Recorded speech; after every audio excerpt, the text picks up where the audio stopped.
laboral. De cualquier manera, es obvio que hay gente que piensa distinto que yo y que tiene todo el derecho del mundo a pensar distinto que yo y que tal vez me convenza o por lo menos me haga pensar respecto a que estoy equivocado.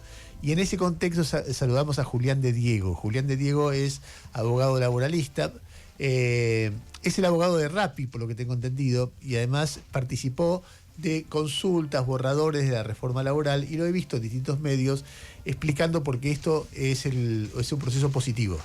Así que, y me interesa realmente mucho escucharlo, así que lo saludamos. Julián, mucho gusto, aquí Ernesto Teremón. ¿Cómo va? ¿Qué tal? ¿Cómo están ustedes? Una sola aclaración, yo no soy abogado de Rappi. ¿De ninguna empresa de plataforma? Ninguna. Ah, no, bueno, entonces estaba confundido. Pero debe de ser transporte usuario, de seguramente. personas. Algún día pide comida. Sí, eso Por eso. seguro. Soy usuario, pero Ahí. no soy asesor de ninguna empresa de transporte de personas por aplicaciones ni de ninguna empresa de aplicaciones pues, de transporte de mercaderías. Bueno, vale la aclaración. Hablemos de la cuestión de fondo que es la reforma laboral. Quería escucharlo un poquito. Sí, una aclaración sola. En los últimos 14 años no cambió el empleo.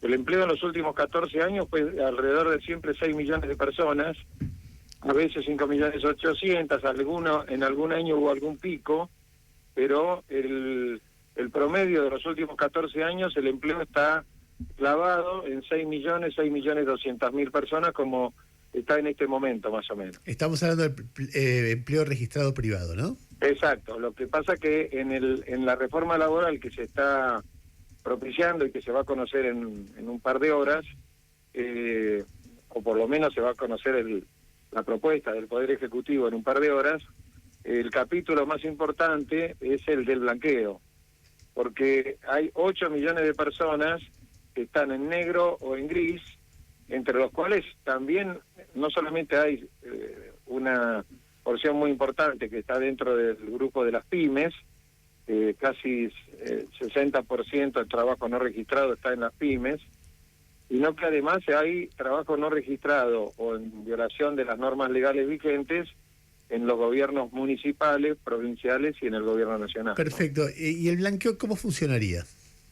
Bueno, le digo lo que yo he visto en algunos borradores en donde hubo intercambio conmigo, pero no conozco el borrador final, que le aclaro, a pesar de que se decía que se iba a presentar ayer, hasta ayer a la noche había... Lo acaba de firmar el presidente, lo acaba de firmar el presidente. Llegó de Oslo, sí, y ahí en la sala VIP de, supongo que es el Seiza, firmaba con Adorni el proyecto.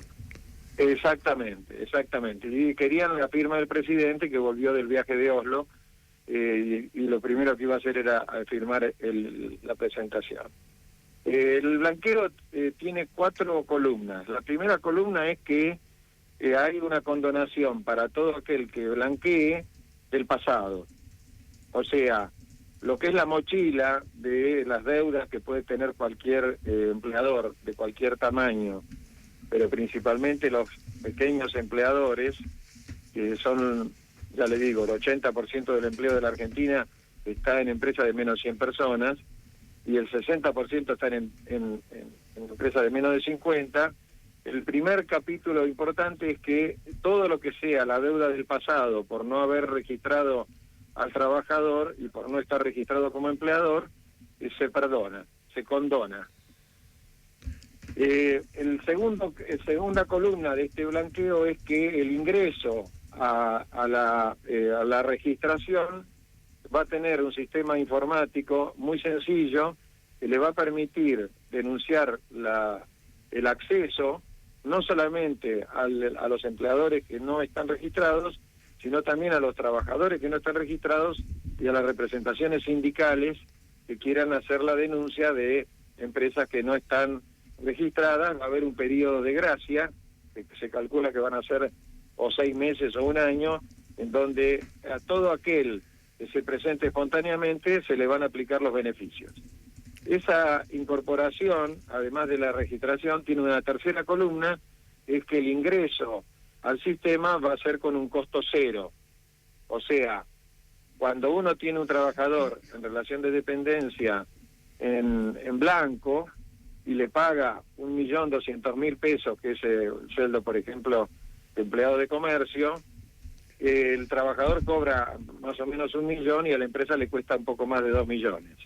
Esto es en blanco.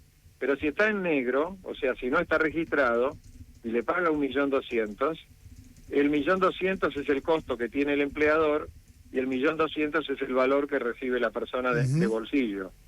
Entonces, el traspaso de un sistema al otro puede implicar o quitas en perjuicio del trabajador o un mayor costo para el empleador. Y eso, a través de lo que se ha denunciado en los borradores, no ocurriría. O sea, el trabajador tendría intangibilidad de su salario en el básico de convenio y el empleador estaría por un tiempo sin obligación de hacer contribuciones patronales, excepción hecha de, hasta lo que yo he visto en los borradores, de la obra social, porque eso la obra social requiere financiamiento inmediato porque es la asistencia a la salud del propio trabajador y de su grupo familiar. Pero después paulatinamente ingresan al sistema previsional, que también está en la reforma, porque en la reforma previsional se bajan los aportes y contribuciones, los llamados impuestos al trabajo, y se sube el mínimo no imponible.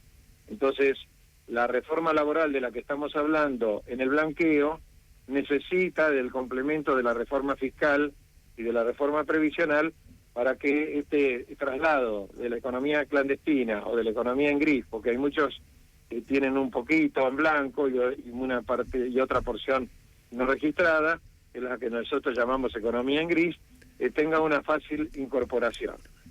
Hasta ahora todos estos sistemas no funcionaron. Entonces, en la ley de bases hay una moratoria.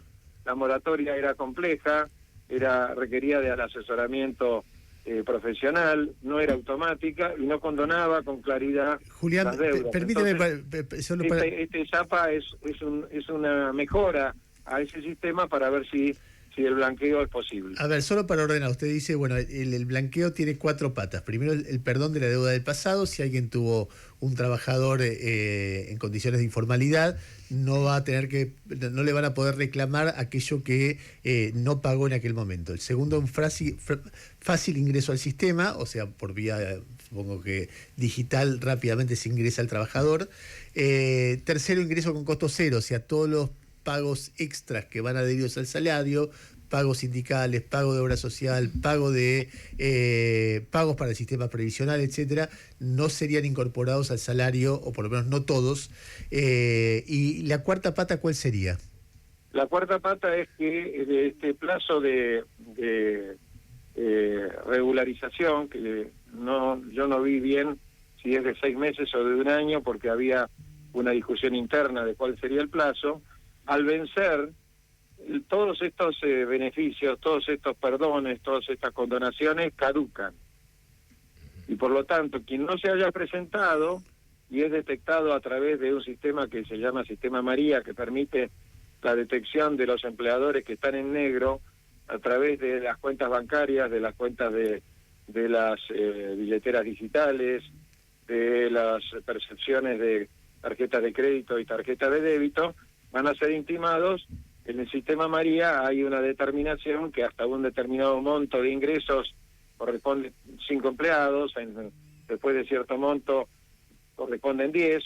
El sistema tiene un mecanismo automático de determinación de cantidad de empleados y entonces en ese caso, es decir, dicho en términos más vulgares, el fisco y los entes recaudadores, más los controles que tenga las secretarías y ministerios de trabajo, el día que venza este plazo, van a ir sobre los que no se inscribieron y en ese caso los detectados no van a tener ningún tipo de condonación ni de perdón y van a tener que pagar todas las cargas sociales, todo lo que adeudan y no van a tener ningún beneficio. De Diego, todo lo que es la baja de aportes patronales que usted está contando, ¿es simplemente para la toma de empleados nuevos o toma de empleados que estaban no registrados y ahora registrados, o también incluye la baja en los trabajadores que hoy actualmente están debidamente registrados en el sistema?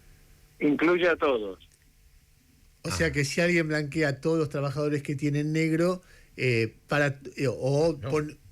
pone una empresa y contrata, no paga más por cargas ejemplo, sociales. le doy el ejemplo más una claro. Yo estoy aclaración. debidamente registrado en una empresa que me paga los aportes, esa empresa va a pagar menos aportes por mí como por otros Exacto, trabajadores. nada más que menos aporte, no va a tener ninguna de las condonaciones porque la empresa que está registrada, técnicamente hablando... Por está eso, la baja de cumpliendo la aportes ley. es general para todos, digo. Pero es para todos, igual que el impuesto a las ganancias, cuarta categoría, estaba a determinación de las autoridades cuál iba a ser el nuevo monto.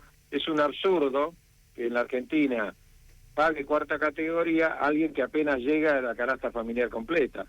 Cuando el impuesto a cuarta categoría, impuesto a las ganancias, cuarta categoría sobre los salarios, estaba previsto originariamente para los salarios más altos nada más. Entonces se está pensando en un mínimo no imponible de 5 millones.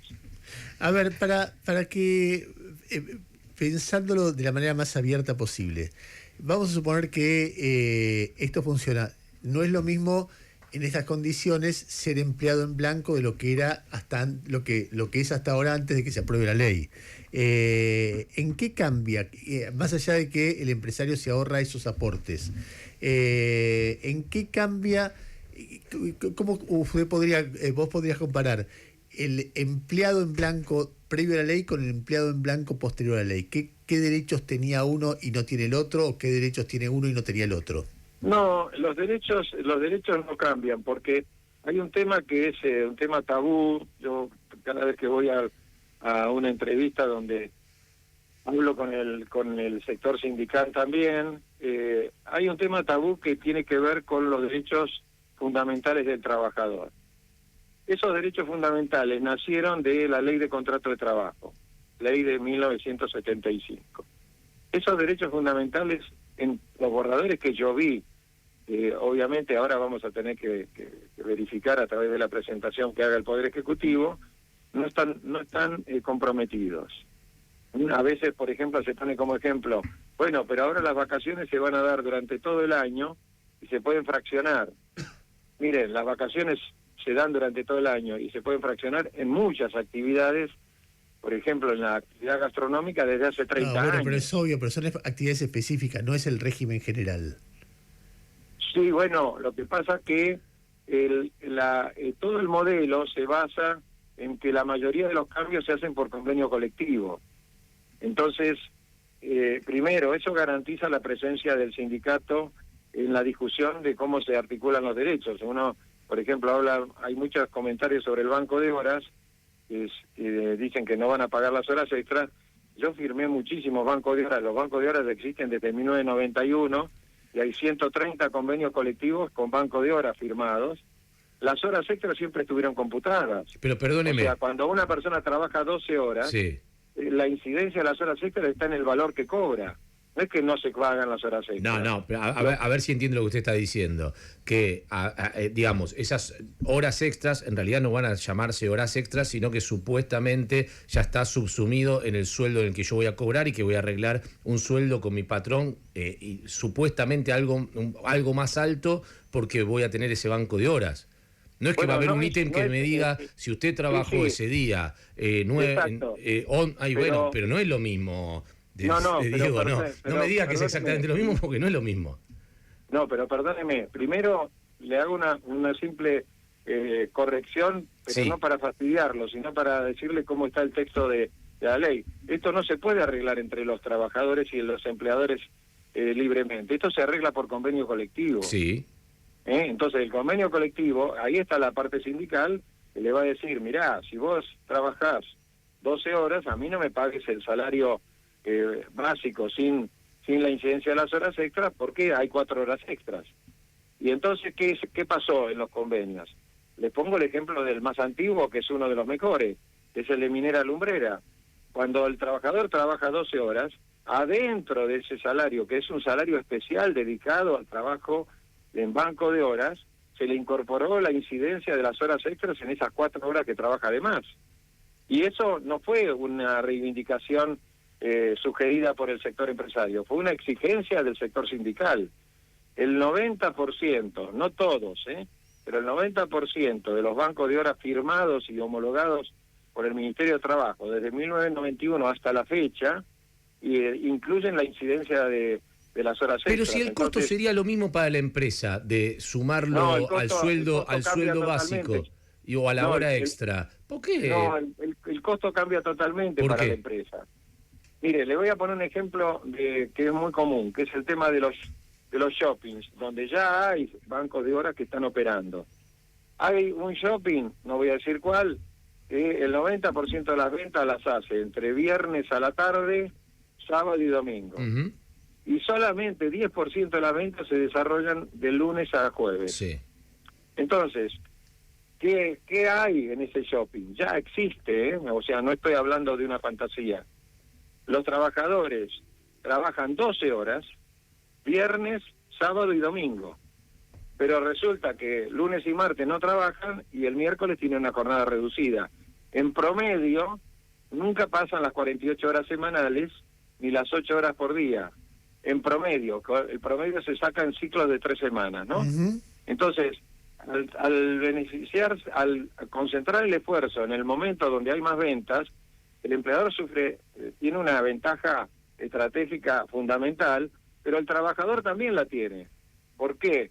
Porque cobra comisiones. La mayoría de las operaciones vinculadas con los shoppings tienen un marco de lo que ahora se va a llamar salario dinámico, pero que es una antigüedad, porque el salario dinámico en todas las empresas que promueven las ventas están incentivados los trabajadores con premio, con niveles, incentivos, bonos y con comisiones.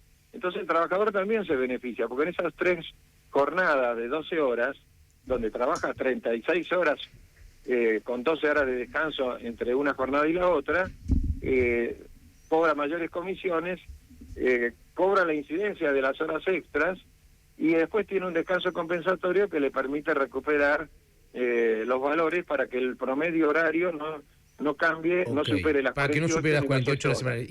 Y el tema indemnizatorio, que por lo que trascendió, veremos si finalmente está en la redacción final que va a ingresar hoy al Congreso, no incluía, por ejemplo, cuestiones como el aguinaldo o el mejor salario anual. Bueno, le explico exactamente cómo es la redacción, porque eso sí se definió, y le explico cuáles son los comentarios, las críticas, entre las cuales está una de ellas, la más importante, es la que usted acaba de mencionar. La indemnización por despido no cambia. Es un mes de sueldo por año de antigüedad o fracción mayor de 3 meses, tomando la mejor remuneración mensual, normal y habitual de vengada del último año. Uh-huh. Si la persona trabajó menos de un año, del menor tiempo trabajado. O sea que sigue siendo la mejor remuneración completa. Pero, como la definición de la Ley de Contrato de Trabajo, que le aclaro, es la definición de la Ley de Contrato de Trabajo original, la de 1975, dice que es la mejor remuneración mensual, hay un párrafo que dice las prestaciones que no son mensuales no son computables, y ahí incluye el aguinaldo, las vacaciones, los bonos semestrales y los bonos anuales.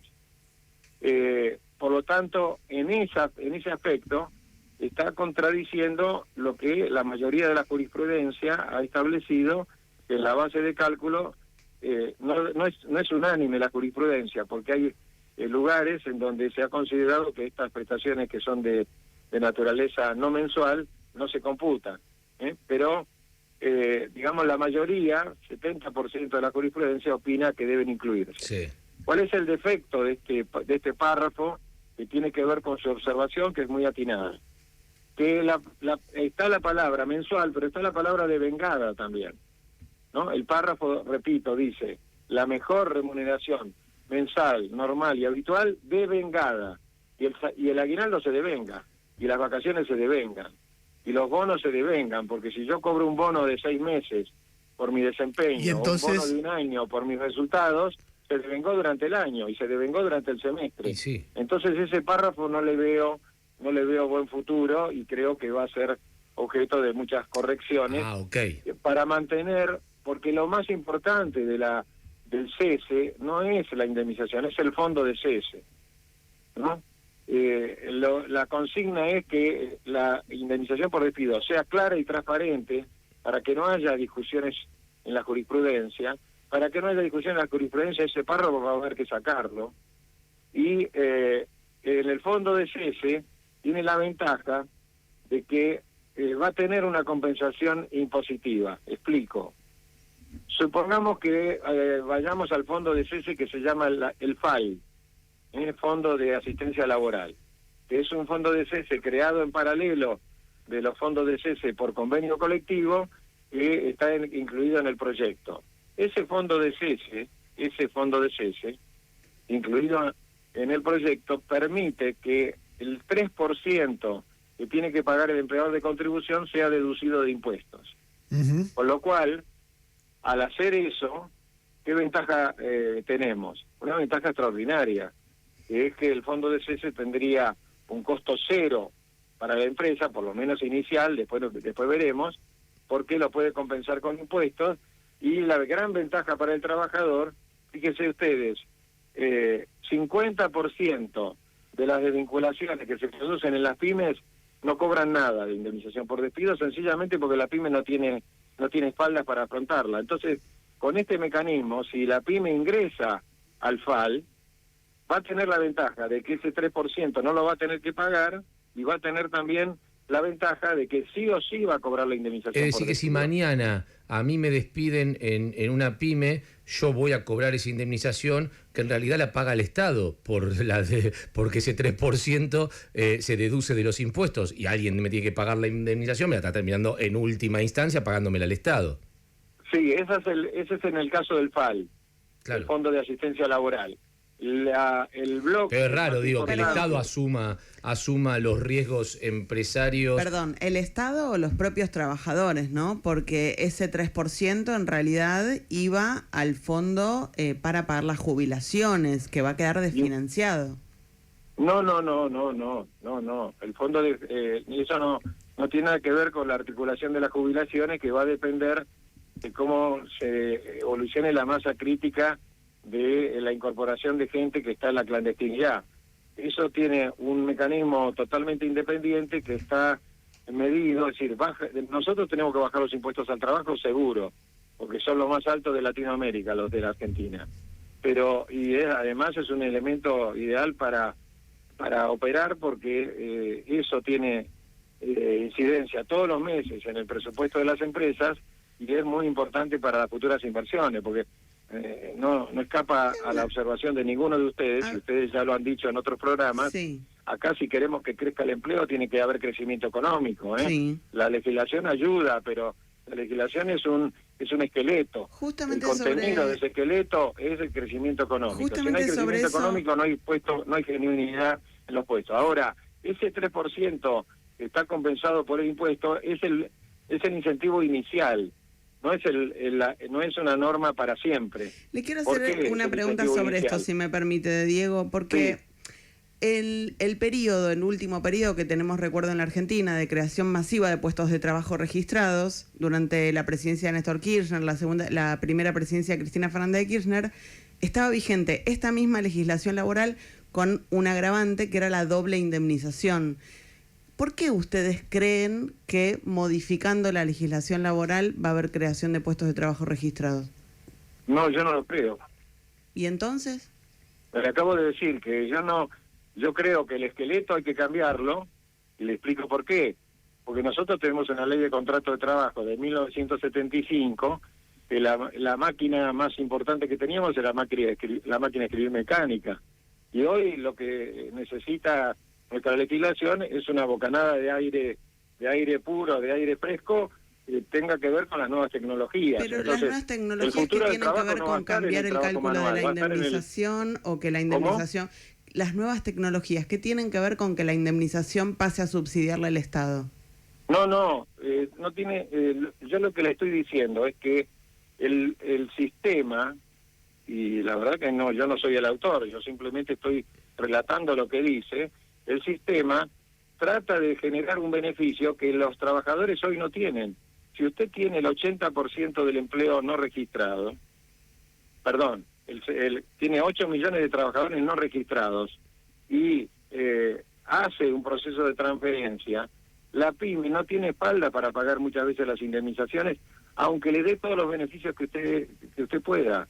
Y entonces el fondo de cese tiene la ventaja de que si cierra la panadería de la esquina porque le llegó un juicio laboral, porque no le va bien, porque salió otro competidor a una cuadra y le está ganando, etcétera, esa pyme que cierra no paga las indemnizaciones. Pero esta respuesta que usted me da es contradictoria con lo que me decía antes. Usted me dijo, yo no creo que cambiar la legislación laboral vaya a generar registración de puestos de trabajo. Y ahora me dice que va a haber registración de puestos de trabajo por el fondo de cese laboral. No, pero son dos temas distintos, porque una cosa es la generación de empleo. Yo creo que si no se inicia una etapa de crecimiento económico sustentable y predictible, las inversiones locales y extranjeras no llegan. Y sin inversiones no hay generación de puestos de trabajo. A ver, y al revés, Julián, perdón, y al revés, si hay un marco macroeconómico que es estimulante para generar negocios, y no hay cambio de la reforma laboral, ¿igual vendrían las inversiones? Bueno, el problema de las inversiones en el mundo es que buscan tres conceptos básicos. Confianza, predictibilidad, o sea, que sea predictible y reglas claras y permanentes. En ese tercer factor, reglas claras y permanentes, está el capítulo de la reforma laboral, que por otra parte le aclaro, ¿no? No es un fenómeno de Argentina.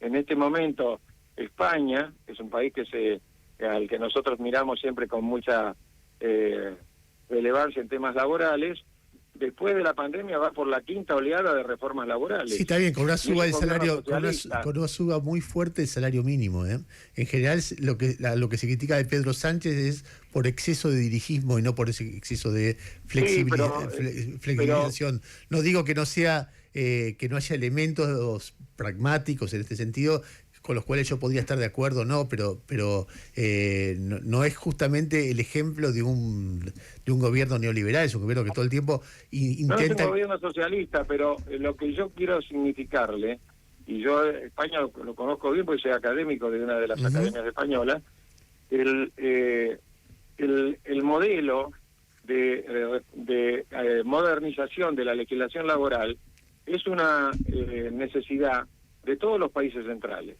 Y entonces este proceso de modernización que se ha hecho en España, que es importantísimo, fíjese que en los convenios colectivos se permitió que no se respetaran los mínimos inderogables, que en Argentina siguen estando vigentes, y se permitió que se perforaran esos mínimos inderogables para fomentar el empleo, porque el desempleo estaba batiendo récords en España. Ahora ese modelo tiene cierto equilibrio, pero con un incremento sustantivo del empleo público. Entonces, hoy el gobierno español está medio colapsado, porque en realidad todas las cosas que hizo no terminaron contribuyendo a generar todas esas inversiones de las que estoy hablando. Pero si España es el país... Por lo tanto, el empleo les está cayendo. Bueno, España es el país que el último año más creció en Europa. Yo estuve viendo las estadísticas. Bueno, claro, porque entró al mercado común europeo, que donde estaba separado. Ese crecimiento hace mucho que está en el claramente lo obtuvo por ese medio. Bueno, está bien, pero volvamos a la Argentina. Yo tengo dos dudas respecto de esto. Cuando se habla del fondo de cese, se está hablando de un aporte que haría los empleadores deductible de impuestos del 3% del salario que pagan. Sí, en el caso del FAL es el 3%. En el caso de las empresas, de los convenios colectivos, es a determinar pero está bien, pero los sindicatos y las cámaras. Si uno hace el cálculo del 3% del salario, no se acumula un mes por año. No, por supuesto. Y entonces, pero tampoco se despide a todo el mundo. Está bien, pero ¿no va a cuentas individuales eso? No va a ninguna cuenta individual, va a un fondo que financia las desvinculaciones. Está bien, y ese fondo, perdóneme, el que va a una cuenta individual es el fondo de desempleo de la construcción, porque la construcción tiene la dificultad de que tiene obras de corto plazo. Entonces se aporta un 3% por mes, y como no se despide a todo el mundo, pero tampoco la cuenta es por empresa, o la cuenta es una plata que la cuenta es una cuenta de lo que se llaman cuentas solidarias, o sea, esto va a un fondo que es intangible e inembargable, y cuando el fondo recibe la desvinculación de una persona, hace la cuenta de cuál es la indemnización por despido conforme a lo que tiene registrado y le paga la indemnización. Perfecto. ¿Quién administra ese fondo? Bueno, hay una docena de mecanismos, pero todos los mecanismos tienen que ver con que esto tenga una administración totalmente independiente de fondos que son intangibles. O sea, no se pueden tocar los fondos si no es para pagar la indemnización. Se pueden invertir. No, bueno, está bien. Perdóneme, ¿es una ART laboral? Para entenderlo, ¿vendría a ser como una ART laboral? En vez de riesgo del trabajo de salud, ¿vendría a ser como riesgo del trabajo de despido? Mire, sería, yo le digo cuáles son las figuras. Una figura es el seguro. Y hay normas ya de la Superintendencia de Seguros diciendo, usted va pagando una suma de dinero que se constituye en la prima de riesgo del seguro, que el seguro cuando llega el momento de la desvinculación le paga. Otra figura es el fideicomiso. Fideicomiso es una figura muy particular de la actividad bancaria, solamente puede ser administrada por bancos. En el caso de los fideicomisos previstos para este sistema, solamente pueden operarlo los bancos oficiales, o sea, Banco Ciudad, Banco Provincia, Banco Nación, no lo pueden operar bancos privados, y ese fideicomiso recibe los fondos, paga las indemnizaciones, y los fondos que están dentro de ese fideicomiso, con un comité que tiene que estar formado por los empleadores y los sindicatos que crearon ese fondo. ¿Quién toma la decisión de cómo se invierte eso? ¿Cómo? ¿Quién toma la decisión de cómo se invierte eso? ¿Quién es el último? Porque no es el Poder Ejecutivo, no es el Ministro de Economía. Sí, las inversiones tienen que ser conservadoras. En el escenario más dramático sería en función de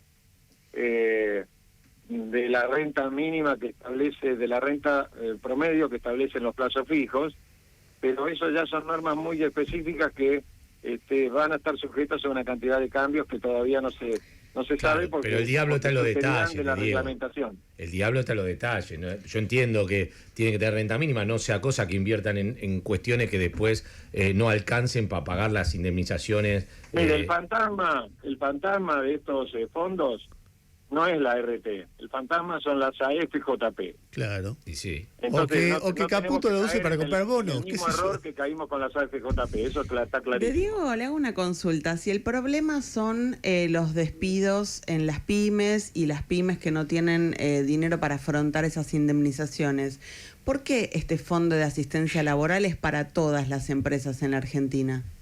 No, es para todas las empresas que no tengan el fondo acordado con el modelo original, que es el modelo del convenio colectivo celebrado entre los signatarios de un convenio. Es decir, bueno, el modelo original está en la ley de base. Una gran empresa puede quedar contenida en este esquema en el que el Estado aparece subsidiándole los despidos. Sí, por supuesto. Puede haber una gran empresa o puede haber una empresa. En general, las grandes empresas no les conviene estar en el fondo de despido porque tarde o temprano, o sea, está subsidiado el comienzo, no está subsidiado el futuro, ¿no? Y a las empresas generalmente tienen un fondo grande y previsto para la contingencia de las desvinculaciones, que es un fondo que se registra en forma contable, que no tiene movilidad e inmovilidad de fondos en absoluto, y entonces la gran empresa tiene siempre un recurso muy grande para poder pagar, y salvo que entre en quiebra, que son casos excepcionales, se pagan todas las indemnizaciones y no le conviene entrar en un sistema. Julián, de las cosas que deja de pagar el empleador al blanquear a un trabajador, ¿cuál es el rubro más importante? De lo que dejan de pagar. Claro, ahora un empleador que blanquea a un trabajador y en ese instante todos los trabajadores de su empresa pasan a costarle lo mismo que su salario sin costos extras. Eso es lo que usted explicó al principio como el blanqueo, como la ventaja del blanqueo. Esos costos extras, uno es obra social, otro es aporte sindical, otro es jubilación. ¿Qué más tiene? Que yo sepa, no hay otra cosa. Lo que pasa es que aparece en el medio del salario dinámico, porque si uno tiene una economía cuya inflación tiende a cero, el día que la inflación llegue a cero, las paritarias no van a tener sobre qué discutir, porque hasta ahora han discutido solamente sobre inflación. Entonces tiene que aparecer el salario dinámico, que en la Argentina existe desde siempre, y que es el salario por productividad, el salario por los resultados. Está bien, pero volviendo, de jubilación tengo entendido que paga el 11% del salario, ¿no? El trabajador, sí, el 15% el empleador. El 15%. Ese 15% que paga, ¿lo dejaría de pagar?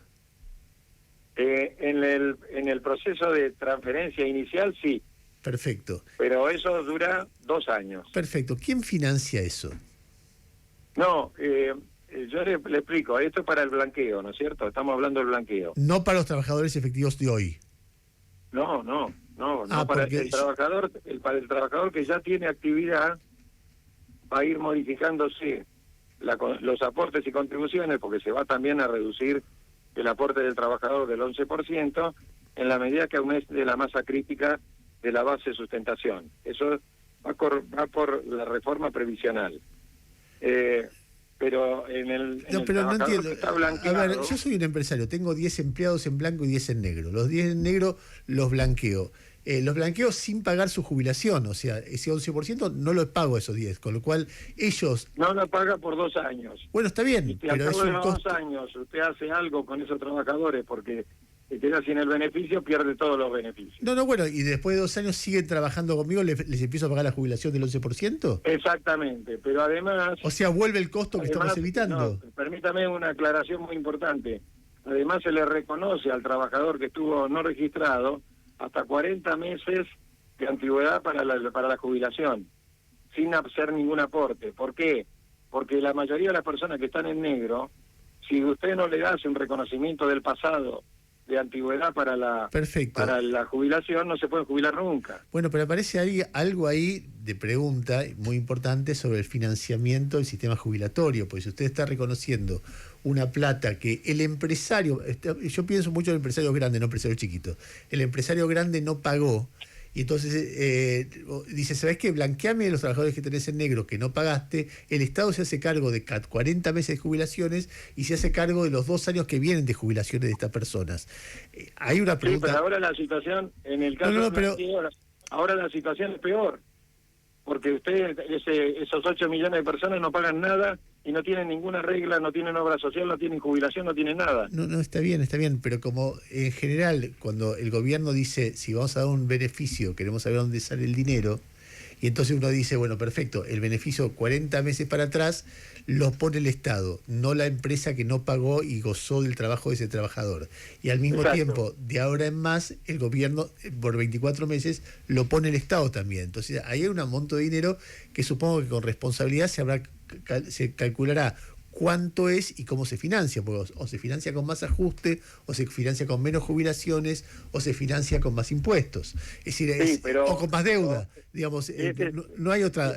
Entonces quiero entender... No, pero ese escenario que usted describió muy bien, donde yo no tengo ninguna observación, es mejor que el escenario actual, donde el trabajador en negro no tiene ninguna regla, y si tiene un problema de salud, tiene que ir al hospital público, y si tiene un problema de maternidad, se las tiene que arreglar.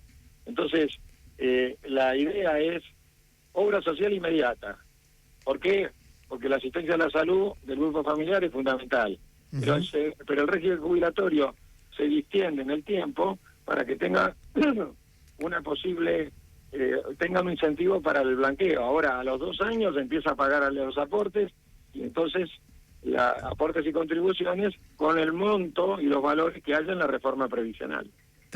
Diego, le agradezco mucho este diálogo, me da ganas de seguir charlando 4 horas porque hay detalles y detalles y detalles. Sí. Si usted no lo joroba, no está muy ocupado, lo vamos a volver a consultar cuando ya hayamos estudiado el proyecto para ver detalles y detalles y detalles. Pero, a ver, Gustavo Gravia... Una sola consulta de Diego que me quedó que no tiene que ver con esto de la reforma. Usted dijo, yo no soy abogado de ninguna empresa de plataformas. Si no se viola la confidencialidad, ¿se puede saber de qué empresa sí es consultor o abogado? Mire, nosotros tenemos 1.600 clientes, es un estudio grande de derecho laboral. La mayoría de las empresas son medianas y grandes. Bien. Bueno, de Diego, muchas gracias, muy amable. No, al contrario, un gusto. Hablamos con Julián de Diego, un abogado laboralista con mucha experiencia, ustedes lo escucharon, contando cómo es la reforma laboral. En principio tiene ese valor esa nota, más allá de cómo cualquiera tenga sobre lo que cuenta dudas, planteos, reproches, lo primero que hay que entender es de qué trata y nada, es muy interesante ver cómo se hace para blanquear, qué beneficios, esos beneficios, quién los paga, quiénes se benefician, quiénes se perjudican, que es un poquito